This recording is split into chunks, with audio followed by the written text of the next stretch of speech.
Habari za wakati huu ndugu zangu, wale mnaonifuatilia katika peji yangu ya Official and Andri hapa Instagram.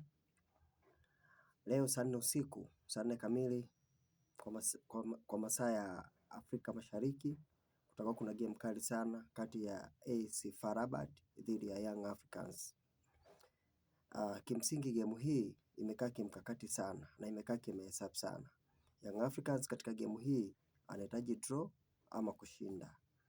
Manake kama atashinda game ya leo, manake atakuwa amequalify moja kwa moja kwenda robo finali ya CAF Champions League. Lakini kama atasale, manake itamlazimu asubiri game ya mwisho kati ya JC Kabylie ili ashinde, ndio aweze kuqualify kwenda robo finali.